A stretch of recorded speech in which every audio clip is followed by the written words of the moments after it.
السلام عليكم ورحمة الله وبركاته. إخواني أخواتي، مرحبا بكم في الحصة الرابعة والأربعون دروس circuit électronique résumé de théorie. La première année, automatisation et instrumentation industrielle. Toujours dans le chapitre numéro 13, l'amplificateur typique complet. Dans cette séance, nous allons voir le diagramme fonctionnel d'un amplificateur de puissance. Les amplificateurs de puissance commerciaux respectent ce diagramme fonctionnel. Nous avons un signal d'entrée qui entre dans un bloc comparateur. On avait vu dans la séance dernière, constitué de deux transistors T1 et T2. Après, il passe vers un bloc de gain en tension grâce au transistor T6. Après, il place au bloc gain en courant, montage push-pull avec les transistors T7 et T8. Après, il y a la sortie. Nous faisons une boucle de contre-réaction grâce au bloc numéro 4 constitué des résistances R5 et R6. Maintenant, on va voir précisément pour chaque bloc en détail. Premier bloc, bloc 1, comparateur ou amplificateur différentiel. Le rôle d'un amplificateur différentiel est d'amplifier la différence entre ces deux entrées. Ce sont les transistors T1 et T2 qui composent cet amplificateur, ayant le rôle de faire la différence entre les signaux présents sur l'entrée inverseuse et la non inverseuse.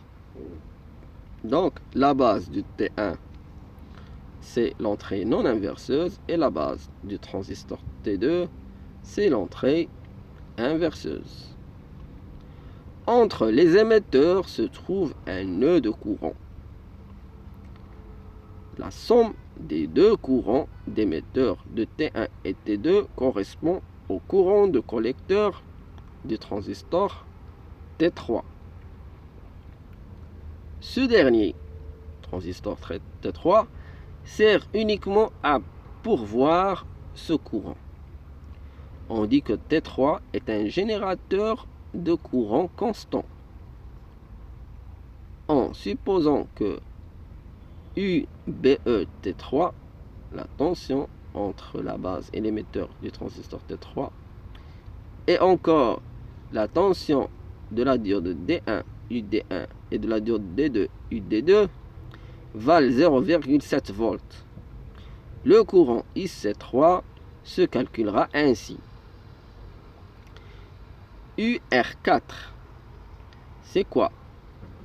C'est UD1 plus UD2 moins UBE-T3, c'est-à-dire 0,7 volts plus 0,7 volts moins 0,7 volts qui est égal à 0,7 volts, la loi de Kirchhoff.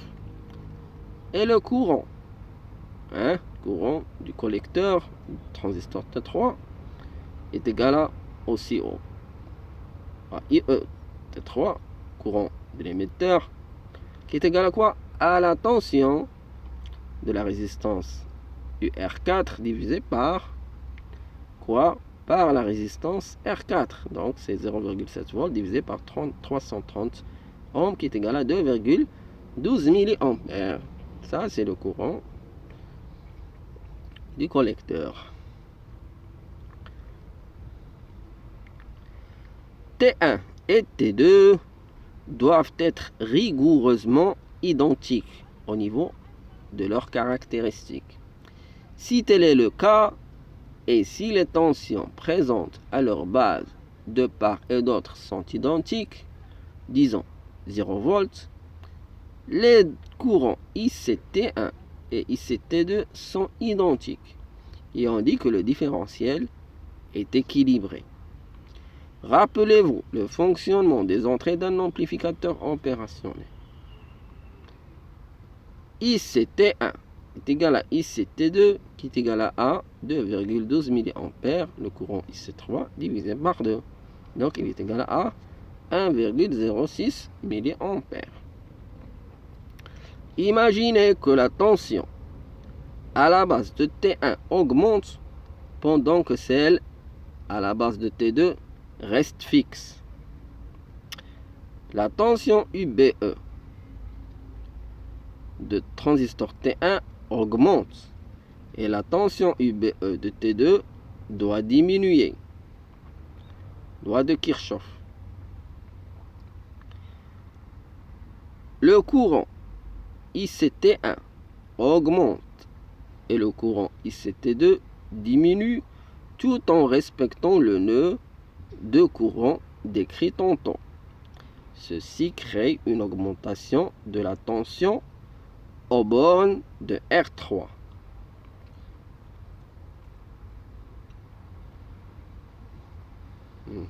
Oui.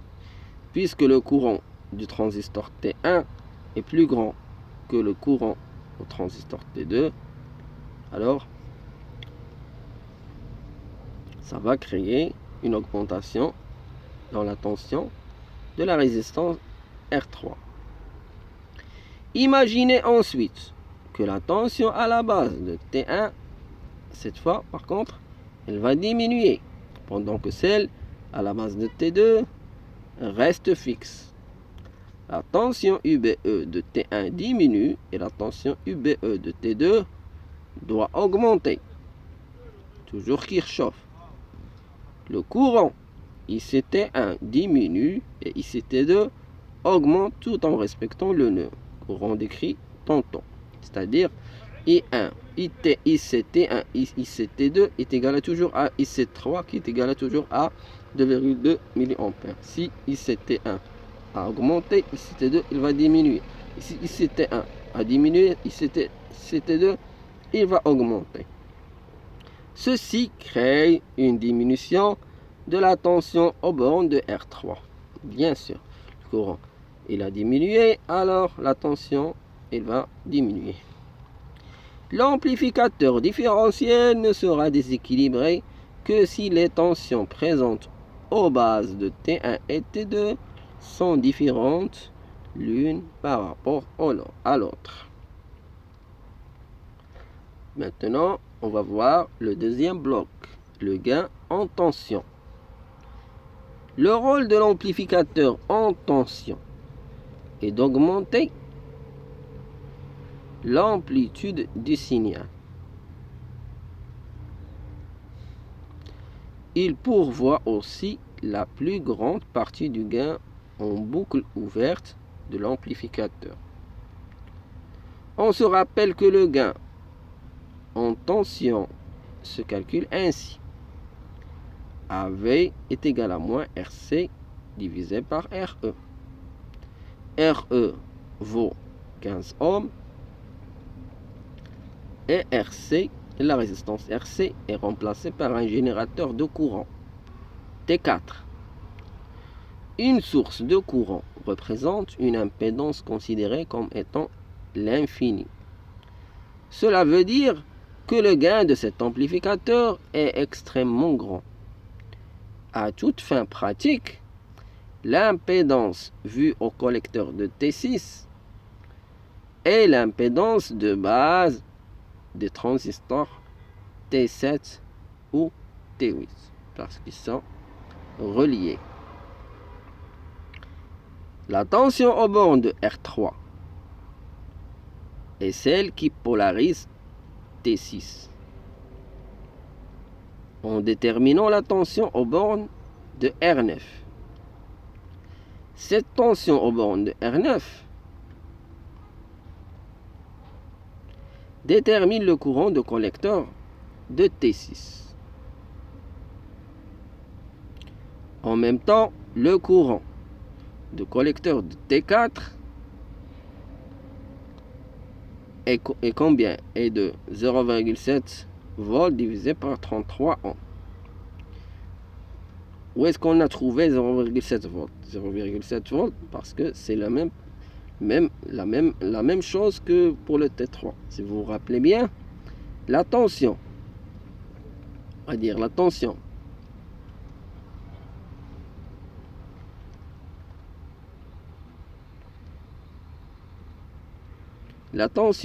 à la base de T4 est égale à combien? Est égale à tension de D1 plus D2. C'est 0,7 volts plus 0,7 volts. Et on va diminuer la tension UBE du transistor T4. Donc la tension au bord de R11, c'est quoi? C'est 0,7 volts divisé par 33 ohms. Et ça c'est quoi? C'est le courant de l'émetteur T4. C'est-à-dire que c'est aussi c'est le courant du collecteur du transistor T4. Il faut donc que T6 fournisse aussi 21,2 mA. Si c'est le cas, la tension à la sortie de l'amplificateur sera exactement 0 V. Si ce n'est pas le cas, on peut ajuster la valeur de R3.